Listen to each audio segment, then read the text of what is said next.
सबको जय मसीह की। मेरा नाम वेरोनिका है और मैं दिल्ली से हूँ और मैं परमेश्वर की महिमा के लिए अपने जीवन की गवाहियों को आपके साथ शेयर करना चाहती हूँ। मेरा जन्म 9 अक्टूबर 1981 में एक हिंदू परिवार में हुआ था। मैं प्रभु यीशु मसीह को नहीं जानती थी। प्रभु यीशु मसीह कौन है, क्या करते हैं लोगों के जीवन में, मैं नहीं जानती थी। लेकिन परमेश्वर का वचन मेरे पास कई बार आया, लेकिन मैंने उस चीज़ को फॉलो नहीं किया। मैं नहीं जानती थी कि यीशु मसीह कौन है, बाइबल क्यों पढ़ते हैं, बाइबल क्यों पढ़ना चाहिए, ये सब चीज़ों को मैं नहीं जानती थी। लेकिन धीरे धीरे जब मैं बढ़ती गई, मैं मेरे डैडी के डेथ के बाद में मेरे पापा की मृत्यु 1998 में 15 मार्च को 1998 में मेरे पिताजी की मृत्यु के बाद उनके 2 महीने बाद ही मैं बहुत ज़्यादा बीमार पड़ गई। मुझे नहीं पता था ये बीमारी क्यों है, क्या है, क्योंकि मेरे डैडी जो थे एक बलि पूजक थे, एक मूर्ति पूजक थे, क्योंकि हम हिंदू परिवार में थे। मुझे नहीं पता था ये पूजा पाठ क्या होती है, मैं नहीं जानती थी। लेकिन डैडी की मृत्यु के जस्ट 2 महीने बाद ही मैं बहुत ज़्यादा बीमार पड़ गई और मैं इतनी ज़्यादा बीमार पड़ गई कि मेरे डैडी के जाने के बाद मुझे नोज़ ब्लीडिंग शुरू हो गया और मेरी नाक से बहुत ज़्यादा खून जाने लगा। मुझे नहीं पता था ये क्यों होता है, कैसे होता है, लेकिन वो बहुत ज़्यादा हैवी ब्लीडिंग होने लग गई। मैं नहीं जानती थी कैसे रुकेगी, क्योंकि मुझे लगता था सिर्फ एक ये नाक से ब्लीडिंग होना एक आम बात है। धीरे धीरे करते करते महीना, साल सब बीतता चला गया। मैंने अपनी मम्मी से ये बातें शेयर करी, मम्मी को बताया, तो करते करते ऐसे करते करते मुझे काफ़ी टाइम हो गया। लगभग हम 2005 में आ गए, जब 2005 तक मेरी नाक की नोज़ ब्लीडिंग नहीं रुकी थी। ब्लड बहुत ज़्यादा बहता था, हैवी ब्लीडिंग होती थी, नाक से बहुत बड़े बड़े क्लॉट्स निकलते थे। मैं बहुत ज़्यादा वीक हो गई, बहुत ज़्यादा कमज़ोर हो गई, इतनी ज़्यादा कमज़ोर हो गई कि लोग मुझे देख के हैरान हो जाते थे।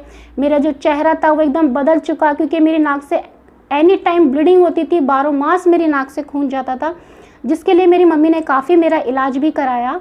मेरा लास्ट में आरएमएल हॉस्पिटल में मेरा इलाज चला। डॉक्टर्स ने मुझे एक कैप्सूल रिकमेंड किया। उस कैप्सूल का दाम था 105 रुपये, जिसको मेरी मम्मी अफोर्ड नहीं कर सकती थी, क्योंकि मेरी मम्मी विडो थी और हम 4 भाई बहन थे जिनका बोझ मेरी माँ के ऊपर था। मैं परमेश्वर का धन्यवाद करती हूँ कि प्रभु ने मुझे बचाया। वो कैप्सूल्स मैं नहीं कर पाती, क्योंकि मेरी मम्मी इस चीज़ को अफोर्ड नहीं कर पाई और मैं समझ नहीं आ रहा था हम क्या करें, कैसे करें। लास्ट में 2005 के नवंबर महीने में किसी ने हमें बताया कि आपने सब कुछ करा लिया, आप लास्ट में अपनी बेटी को बालाजी लेके जाइए। मेरी मम्मी को किसी ने बोला और मेरी मम्मी मुझे बालाजी मंदिर लेके गई। राजस्थान में जो मंदिर है बालाजी, वहाँ मेरी माँ मुझे लेकर के गई। उसके बाद में मेरी मम्मी को किसी ने बोला, जब हम बालाजी से लौट रहे थे, मेरी मम्मी को किसी ने बोला आप अपनी बेटी को 3 दिन लगातार जमुना जी में इसको स्नान करा देना, ये बिल्कुल चंगी हो जाएगी, ठीक हो जाएगी। मेरी मम्मी एक अनपढ़ गवार थी, उनको कुछ पता नहीं था। मेरी मम्मी को जो जैसा बोलता था, क्योंकि मैं बहुत ज़्यादा बीमार थी, और मेरी मम्मी को जो जैसा बोलता था मेरी माँ वैसा ही करती थी। लास्ट में जब वो मुझे 2005 नवंबर में मुझे बालाजी लेकर के गई, वहाँ से जब बालाजी से मेरी माँ मुझे लेकर के आई, तो उनको जमुना जी वगैरह के बारे में उनको नहीं पता था। उनको लगता बहुत ज़्यादा दूर है तो वो नहीं जा पाई। उनको किसी ने बोला कि आप गुरुद्वारा रकाबगंज जाइए। मेरी माँ मुझे 3 दिन लगातार गुरुद्वारा रकाबगंज लेके गई। मेरे भाई और बहनों, मैं आपको बता नहीं सकती जो मेरे साथ हुआ है, शायद एक बहुत ही कम लोगों के साथ हुआ मेरे साथ। मतलब इतनी अद्भुत घटना वहाँ पर हुई, मैं उस बात को बताने में भी आज मेरा दिल दहल जाता है। मैं किस तरीके से उस गवाही को शेयर करूं, क्योंकि जब मैं उस बात को, उस गवाही को शेयर करती हूँ तो मुझे यशायाह 53 वचन याद आता है कि यीशु मसीह के भी वस्त्र उतारे गए थे। वही वचन मुझे आज याद आता है। जब मुझे मेरी माँ गुरुद्वारे लेके गई 2005 में पहली बार नहलाने के लिए, तो फर्स्ट डे में मेरे साथ क्या हुआ, मैं वहाँ पे सरोवर में मुझे नहलाने के लिए बोला, तो मेरी माँ को बोला कि आप ये लड़की बीमार है, आप इसको अंदर लेकर के जाइए। तो मेरी माँ मुझे अंदर गुरुद्वारे के सरोवर के बिल्कुल अंदर डीप में लेकर के गए। तो वहाँ पर जब मुझे नहलाने के लिए लोगों ने कहा, सिस्टर वहाँ पे लेडीज़ लोग थी काफ़ी सारी, उन्होंने बोला कि आपकी बेटी क्या हो गया आपकी बेटी को। तो मेरी मम्मी ने उनके साथ में बातें शेयर करी। मेरी मम्मी ने बोला कि इसको ऐसी ऐसी प्रॉब्लम है, इसको नहलाना है। तो वहाँ पे मैंने देखा कि वहाँ पे सब लोगों ने, सब सारी लेडीज़ ने कपड़े पहने हुए थे, लेकिन मुझे बिल्कुल नेकेड करके, बिल्कुल निर्वस्त्र करके मुझे नहलाया गया। ये मेरा लाइफ का फर्स्ट डे था उस टाइम पे मेरा। तो एकदम से जब मैं अपने निर्वस्त्र होकर जब मुझे नहलाया गया, तो मेरी आंखें एकदम शर्म से झुक गई। मैं एकदम इतनी सैड हो गई, मैं रोने लगी कि मेरे साथ क्या हो रहा है। एक तो मैं बहुत ज़्यादा बीमार थी और फिर ऊपर से पहले दिन मेरे साथ ये घटना हुई। मैं बहुत ज़्यादा बीमार हो गई। ऐसे कंटिन्यू मेरे साथ 3 दिन तक लगातार यही हुआ। फिर जब मैं नहा कर आई तीसरे दिन, तो मैं अपनी ड्रेसिंग टेबल के आगे खड़े होकर रोने लग गई और मेरे मुंह से पहली बार एक शब्द निकला, प्रभु। मैं अपने ड्रेसिंग टेबल के मिरर के आगे खड़े होकर रोने लगी और मैंने पहली बार मिरर के आगे अपने आप को देखकर कहा कि प्रभु इस दुनिया में ऐसा कोई नहीं है जो मुझे बचा सके। मैंने उस दिन खुदा ने मेरी प्रार्थना को सुना, यीशु मसीह ने मेरी प्रार्थना को सुना। मैं नहीं जानती थी यीशु मसीह कौन है। मैंने मिरर के आगे यीशु मसीह बोला अपने आप से कि अब प्रभु इस दुनिया में ऐसा कोई नहीं है जो मुझे बचा सके। खुदा ने मेरी प्रार्थना को सुना और जस्ट ठीक 3 दिन बाद मेरे घर पे एक पास्टर जी आए। मैं प्रभु को धन्यवाद देती हूँ। हमें नहीं पता था वो पास्टर कौन है। हमारी फ्रिज खराब हो गया था। हमारे जो न्यू फ्रिज था उस फ्रिज के फाइनेंशियल जो थे वो एक पास्टर थे। हमें नहीं पता था इतने लंबे समय से वो पास्टर जी आ रहे हैं और वो एक पास्टर हैं, वो हमारी फ्रिज का किस्त लेने आते थे। हमें नहीं मालूम था। लेकिन जब उन्होंने मेरी मम्मी से बात किया तो मेरी मम्मी ने सारी बातें उनसे कही। तो पास्टर जी ने बोला कि आंटी आपने सब कुछ करा लिया, हम एक बार आपकी बेटी के लिए दुआ करना चाहते हैं। मेरी माँ ने बोला ठीक है भैया, मैंने सब कुछ करा लिया तो ठीक है, आप एक बार प्रार्थना भी करके देख लीजिए। मैं खुदावंद यीशु मसीह को धन्यवाद देती हूँ। मेरे भाई और बहनों, प्रभु ने मेरे जीवन में बहुत बड़ा अद्भुत काम किया। मैं बहुत ज़्यादा वीक हो गई थी, मैं खड़े नहीं हो पा रही थी। किस तरीके से अपने आप को संभालूं, मैं नहीं संभाल पा रही थी। मेरे माँ मेरे भाई मुझे पकड़ पकड़ के लेके जाते थे, टैक्सी में बिठाना, इतने दूर दूर जहाँ जहाँ लोग बोलते थे वहाँ मुझे लेकर के गए। फिर जब पास्टर जी ने बोला कि हम आपकी बेटी के लिए दुआ करना चाहते हैं, मैं प्रभु को धन्यवाद देती हूँ। मुझे आज भी वो तारीख याद है, 23 नवंबर शाम के 4 बजे, 23 नवंबर शाम को 4 बजे 2005 की मैं ये घटना आपको बता रही हूँ। वो फ्रिज के फाइनेंशियल जो पास्टर जी थे वो मेरे घर अपने पास्टर्स को लेकर के आए। 3 पास्टर जी मेरे घर आए, मेरे लिए दुआ प्रार्थना करी। आप विश्वास नहीं करेंगे मेरे भाई और बहनों, जैसे बाइबल में लिखा हुआ मरियम मगदलीना के अंदर 7 दुष्ट आत्माएं थी, मेरे अंदर 8 दुष्ट आत्माएं थी। मैं खुदावन को धन्यवाद करती हूँ। इतनी पीड़ा, इतनी तकलीफ होने के बाद भी प्रभु ने मुझे संभाला और बहुत सारी परिस्थितियों से प्रभु ने मुझे निकाला। ऐसे करते करते प्रभु ने मुझे उन दुष्ट आत्माओं से निकाला। नाक की जो ब्लीडिंग होती थी वो थोड़ा सा कम हो गई, लेकिन वो कंटिन्यू बिल्कुल ख़त्म नहीं हुई थी, वो चल ही रही थी। लेकिन धीरे धीरे लास्ट में जब 2011 आया तो मैं और ज़्यादा बीमार हो गई, और ज़्यादा वीक हो गई। ये कह लीजिए मैं बिल्कुल मृत्यु के कगार पे आ गई थी। लेकिन मैं खुदावंत का धन्यवाद करती हूँ, वहाँ पर भी मैं कमज़ोर नहीं पड़ी। मैंने 2005 में प्रभु यीशु मसीह के वचन को पकड़ा, उसको जाना। पास्टर जी ने मुझे बाइबल दी, मैंने वचन को पढ़ती रही, पढ़ते 2011 आ गया। 2011 में बिल्कुल लास्ट में जब बहुत ज़्यादा हैवी ब्लीडिंग होने लग गई, बिल्कुल वीक हो गई, मुझसे खड़ा नहीं हो जाता था, मेरे नाक से इतना ब्लड आता था, मेरे एक हाथ में हॉस्पिटल के पेपर और एक हाथ में हमेशा मेरे रुमाल होता था, वो भी सब ब्लड से भरा होता था। 2011 में मैं होली फैमिली हॉस्पिटल गई। वहाँ पे डॉक्टर्स ने बोला आपका नाक का एंडोस्कोपी होगा। जब एंडोस्कोपी रिपोर्ट मेरे पास आया तो एंडोस्कोपी रिपोर्ट्स में नाक के अंदर बहुत बड़े घाव हो गए थे। इतने बड़े बड़े घाव हो गए थे कि डॉक्टर्स ने लिख दिया था कि आपको कैंसर हो जाएगा, आप जाके किसी सरकारी हॉस्पिटल में अपना इलाज कराइए। मुझे सब मेडिकल वहाँ से होली फैमिली से मुझे सफदरजंग रेफ़र कर दिया गया। तो सफदरजंग वालों ने बोला आप अपनी फैमिली को बुलाइए, आपका कैंसर का हम टेस्ट शुरू करने जा रहे हैं। ये 2011 की बात मैं आपको बता रही हूँ। 2011 में जब डॉक्टर्स ने बोला कि आपको कैंसर हो जाएगा, हम आपका कैंसर का टेस्ट शुरू करना चाहते हैं, आप अपनी मदर अपनी फैमिली को बुलाइए, तो मैं बहुत ज़्यादा घबरा गई। मैंने कहा प्रभु मेरी मम्मी तो विडो है और वहाँ पर हमारे पास इतने पैसे नहीं, मैं कैसा अपना इलाज करा सकूँगी।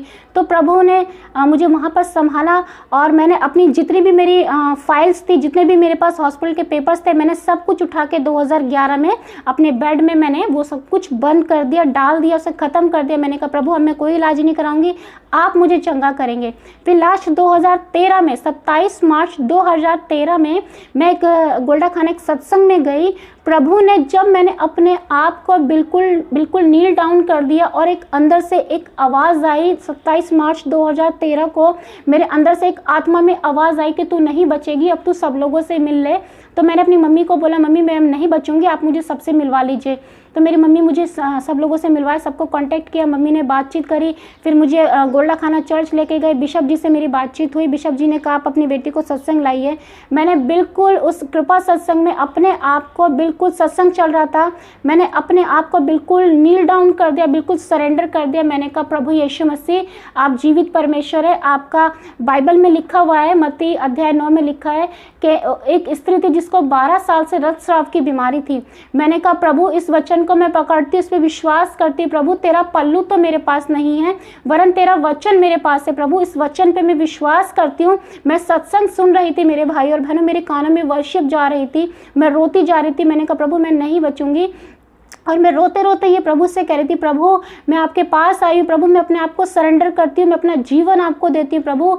आप, मैं बहुत अपनी बीमारी से थक गई, आप मुझे, मैंने सिर्फ एक ही रट लगा रखी थी, प्रभु आप मुझे मृत्यु देंगे तब भी आपका धन्यवाद, आप मुझे जीवन देंगे तब भी आपका धन्यवाद। लेकिन मेरे भाई और बहनों, मैं आपको बताना चाहती हूँ, यीशु मसीह आया है हमें जीवन देने, वरन बहुतायत का जीवन देने। मैंने खुदावंद यीशु मसीह से अपने लिए मौत मांगी, लेकिन प्रभु ने मुझे मेरी बीमारी के बदले, मेरे सरेंडर के बदले, मेरे बलिदान के बदले, जब मैंने अपने आप को परमेश्वर को आत्मसमर्पण किया, मैंने अपना जीवन प्रभु को दे दिया, तो प्रभु को मैं धन्यवाद देती हूँ। ये मेरे जीवन की सच्ची घटना है। प्रभु ने, जब मैंने अपने आप को यीशु मसीह को सरेंडर किया, तो प्रभु ने मुझे बदले में जीवन दान दिया। आमीन। प्रभु ने मुझे बहुतायत का जीवन दान दिया। जो बीमारी, जो ब्लीडिंग मुझे 12 साल से बंद नहीं हो रही थी, जो रुक नहीं रही थी, और जो दुष्ट आत्मा निकलने के बाद भी जो नोज ब्लीडिंग मुझे कंटिन्यू बराबर चलती रही, सर्दी गर्मी बरसात बारिश सब जगह वो चलती रही, लेकिन मैं प्रभु का धन्यवाद देती हूँ। 12 साल से जो बीमारी मेरी बंद नहीं हो रही थी, रुक नहीं रही थी ब्लीडिंग, प्रभु ने, जब मैंने अपने आप को 2013 27 मार्च 2013 को जब मैंने प्रभु को अपने आप को सरेंडर किया, नील डाउन हो गई, अपने आप को सरेंडर कर दिया, उस समय पे जब मैंने प्रभु को दिया, तो प्रभु ने कहा मैं तुझे जीवन देने आया हूँ, वरन बहुतायत का जीवन देने आया हूँ। उस समय विश्वास नहीं करोगे आप मेरे भाई और बहनों, प्रभु ने मेरे जीवन में काम किया। जो बीमारी, जो नोज ब्लीडिंग मुझे 12 साल से बंद नहीं हो रही थी, प्रभु ने वो मेरे लिए 7 दिन में वो काम किया।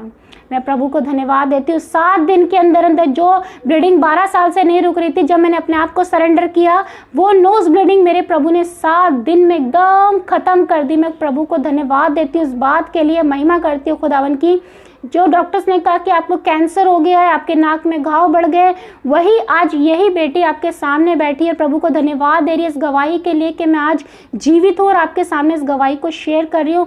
जो बीमारी मुझे 12 साल से नोज ब्लीडिंग बंद नहीं होती, प्रभु ने मुझे 7 दिन के अंदर चंगाई दी। मैं प्रभु का धन्यवाद करती हूँ। और परिस्थितियाँ और भी बिगड़ती गई। जब मैंने प्रभु को जीवन दिया तो परिस्थिति ठीक नहीं थी, परिस्थितियाँ और भी ज़्यादा बिगड़ती गई। मैं और प्रभु में बढ़ती गई और वचन में बढ़ती गई, यहाँ तक कि मैंने 2016 में और 2020 में ही मैंने अपने आप को 2 बार अटेम्प्ट करने की भी कोशिश करी, लेकिन प्रभु ने मुझे हर बार बचाया। मैं प्रभु को धन्यवाद देती हूँ। मैंने अपने आप को, क्योंकि मैं बहुत कमज़ोर हो गई और बहुत ज़्यादा मेंटली डिस्टर्ब हो गई थी, क्योंकि ब्रेन एकदम कमज़ोर हो गया था, मैं बहुत वीक हो गई थी, बातों को ज़्यादा सह नहीं पा रही थी इस वजह से, और मदर के जाने के बाद भी मैं बहुत वीक हो गई।